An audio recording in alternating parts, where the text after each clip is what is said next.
Before starting exercise of this chapter, some phenomena which are related to gravitation, we will focus on that. First is weightlessness in space. Space travelers as well as objects in spacecraft appear to be floating. Why does this happen? Though the spacecraft is at height from surface of Earth, the value of acceleration due to gravity is not zero. But in space station, the value of g is only 11% less than its value on surface of Earth. Thus, the height of spacecraft is not the reason for their weightlessness. Their weightlessness is caused by their being in the state of free fall. Though the spacecraft is not falling on the Earth because of its velocity along the orbit, the only force acting on it is the gravitational force of Earth, and therefore it is in a free fall. As the velocity of free fall does not depend on the properties of an object, the velocity of free fall is the same for spacecraft, the travelers, and the objects in the craft. Thus, if a traveler releases an object from her hand, it will remain stationary with respect to her hand and will appear to be weightless. Second is gravitational waves. The waves are created on the surface of water when we drop a stone into it. Similarly, you must have seen the waves generated on a spring when both its ends are held in hand and it is shaken. Light is also a type of wave called electromagnetic wave. Gamma rays, X-rays, ultraviolet rays, infrared rays, microwave and radio waves are all different types of electromagnetic waves. Astronomical objects emit these waves and we receive them using our instruments. All our knowledge about the universe has been obtained through these waves. Now these gravitational waves are a different type of waves. They have been called the waves on the fabric of space-time. Einstein predicted their existence in 1916. These waves are very weak and it is very difficult to detect them. Scientists have constructed extremely sensitive instrument to detect gravitational waves emitted by astronomical sources. Among these, LIGO, that is Laser Interferometric Gravitational Wave Observatory, is the prominent one. Exactly after 100 years of their prediction, scientists detected these waves coming from astronomical sources. Indian scientists have contributed significantly in this discovery. Next is low and high tides. You must be knowing about the high and low tides that occur regularly in the sea. The level of seawater at any given location along the seashore increases and decreases twice a day at regular intervals. High and low tides occur at different times at different places. The level of water in the sea changes because of gravitational force exerted by moon. Water directly under the moon gets pulled toward the moon and the level of water there goes up, causing high tide at that place. The two places on the earth at 90 degree from the place of high tides, the level of water is minimum and low tides occur there. With the help of diagram, you can see that high tides are generated at this place and at this place, where these places are exactly under the moon, and the area exactly 90 degree to these places, there low tides are created. Good morning, students. In our last session, we have completed our chapter number 1. Today, we are going to discuss exercise of that chapter. First question is match the pairs. It contains 3 columns. In first column, physical quantities are written. In second column, their units are written. And in third column, information about them is written. So we have to match these 3 columns. First is mass. Mass is measured in kilogram. That's why its unit is kilogram. Mass is the measure of inertia. Next is weight. Weight is measured in Newton because weight is nothing but gravitational force acting on the object, and this weight depends on height. Next is acceleration due to gravity. As it is acceleration, unit will be meter per second square, and value of g is 0 at the center. Gravitational constant indicated by capital G, its unit we have calculated, and it is Newton meter square per kg square, and its value is same in the entire universe. Next question is write the difference between mass and weight. While learning the concept of mass and weight, already difference between these 2 quantities we have learned. So that differences are,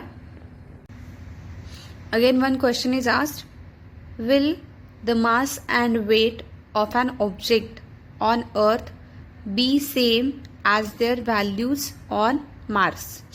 And if it is not, it's why.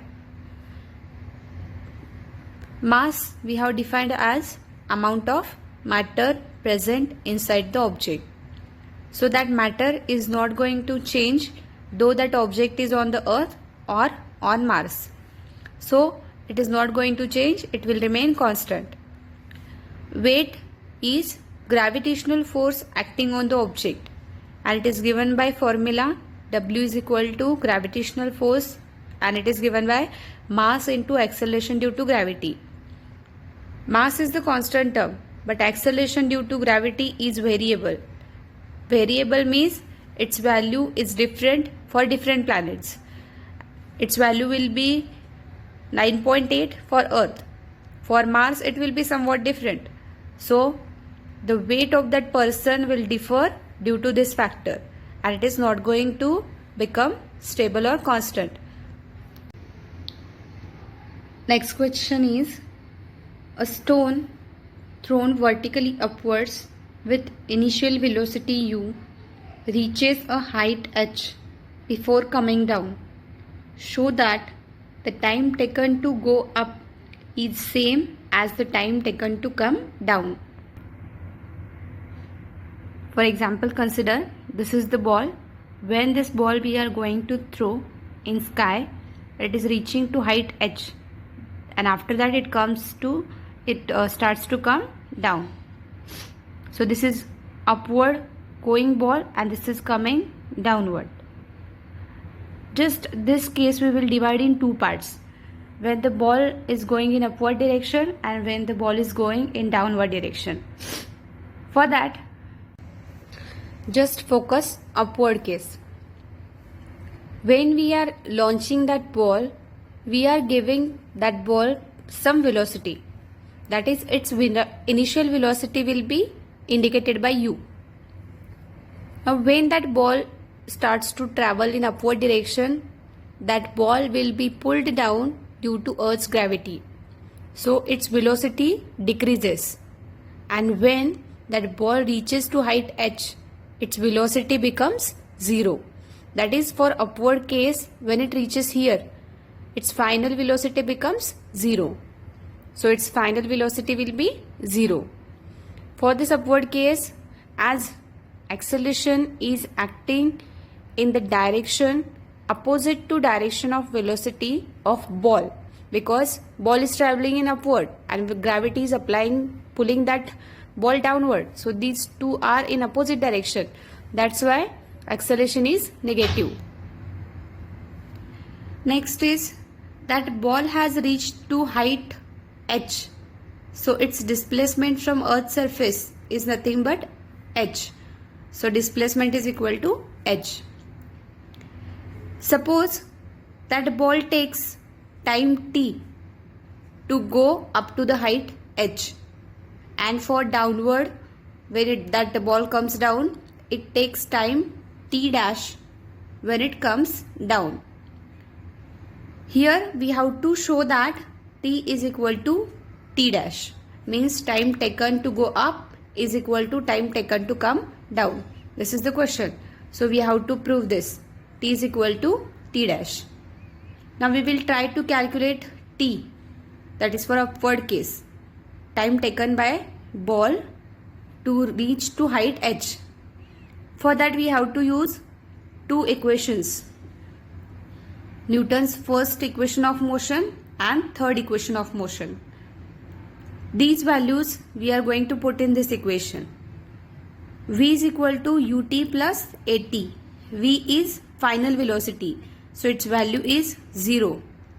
U is initial velocity. The ball is having some initial velocity, so U as it is. Acceleration is minus g, so it will become minus gt. So this term we will send next to opposite equal to sign, so it will become U is equal to gt, and from that we will get t is equal to U divided by g, that is initial velocity divided by acceleration due to gravity. So from this first equation we got the value of time. Now next is using third equation of Newton. V square is equal to U square plus 2as. Value of V is 0. U is having some value. A is nothing but minus g, and S is displacement, that is h. After putting all these values, just we will get U square is equal to 2gh. Just this term we will send here. So value of U is under root 2gh, because it is a U square. So value of U will be under root 2gh. Now this value of g we will put in the formula of t. So ultimately t will become, instead of U we will put this value under root 2gh whole divided by g. This is the time taken by the ball when it is going upward. Now next is for downward case, when the ball comes down. Now if you see, here was the ball when it reaches to height h. Velocity of the ball at that point was 0. So for downward case, its initial velocity will be 0. So initial velocity is equal to 0. When that ball comes down, its velocity increases, and when it reaches Earth's surface, it is having some final velocity. So final velocity is v. Now for this case, the ball is coming downward, acceleration due to gravity is also acting in downward direction, means both are in downward or same direction. So acceleration is positive here, it is not negative, because both are in same direction. Displacement is again here, from this point to this means height is h. So displacement is h. Now for this case we have considered that time taken is t dash. So we will calculate t dash by using same first formula and third formula of Newton's laws of motion. So first formula is U is equal to ut plus a t dash. So v is having some value of initial velocity is 0, acceleration due to gravity is g. and t dash. So v is equal to gt dash. Now value of t dash will be v divided by g. So this is the value of time taken by the ball while coming in downward direction. Now using third equation, try to find value of final velocity. V square is equal to u square plus 2as. So v square is having some value, so v as it is. U initial velocity is 0, value of a is g and s is h. That is all the values just we have kept here. So v square, so we have to take its square root. So v will be equal to under root 2gh. Now this value of final velocity we will keep in this formula. So we will get t dash is equal to under root 2gh whole divided by g. So if you will check value of t and t dash, both are same. That is t is equal to t dash. Time taken by the ball to go in upward direction is same as time taken by the ball to come down. Next question is, if the value of gravitational acceleration suddenly becomes twice its value, it will become 2 times more difficult to pull a heavy object along the floor. Why? We have studied that weight of the object is nothing but force acting on it, gravitational force acting on it. That is given by formula mass into gravitational acceleration. If this acceleration becomes 2 times, then force will be 2 into mg.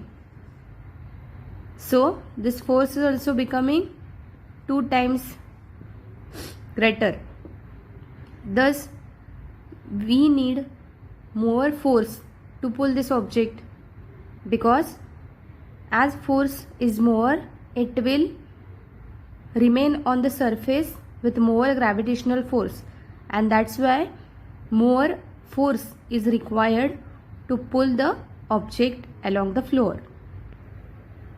Next question is, explain why the value of gravitational acceleration is 0 at center of Earth. The formula for gravitational acceleration is given as gravitational acceleration is equal to gravitational constant into mass of Earth divided by radius of Earth square. Suppose we are at the center of the Earth. At that time radius will be 0. At the same time mass of the Earth will be 0. So just put that here. G is equal to G into 0 whole divided by 0. So answer will be 0. So in this way gravitational acceleration at the center of Earth is 0. Next question is, let the period of revolution of planet at a distance r from star be t. Prove that if it was at the distance of 2r from the star, its period of revolution will be under root 8 t. Before solving the question, first understand the condition. Suppose this is the star and this is the planet. Distance between planet and star was r. At that time, suppose time period is t1 for revolution of planet around the star. Now what they have told, distance is increased now. Now distance is 2r. That is, distance between star and planet is now 2r. So period of revolution will be surely different one, and that will be more. So consider for this second case, when the distance is 2r, time period is t2.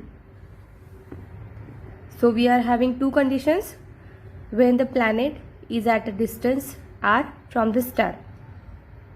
For that, period of revolution of star will be suppose t1. And second case is when the planet is at distance 2r from the star, so that period of revolution will be suppose T2. Now according to Kepler's third law,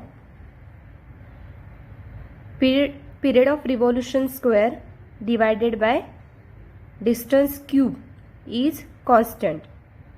So for the first case it will be T1 square divided by r cube, because distance was just r. So r cube is equal to k. According to second condition, apply Kepler's third law here also. T2 square divided by, now distance is 2r, that's why 2r cube is equal to constant. Now 2 cube will be 8, so it will come here 8, and both the side as k is present we can equate these sides. So T1 square divided by r cube is equal to T2 square divided by 8r cube. Now as here r cube both are same, we can cancel that. So we will get T1 square divided by T2 square is equal to 1 by 8. If we will take square root of this 2, T1 divided by T2 is equal to 1 upon under root 8. Now just cross multiply. T1 root 8 is equal to T2. That is new time period of revolution when the distance was 2r is under root 8 times the period of revolution when the distance was r. So it is increased by factor under root 8.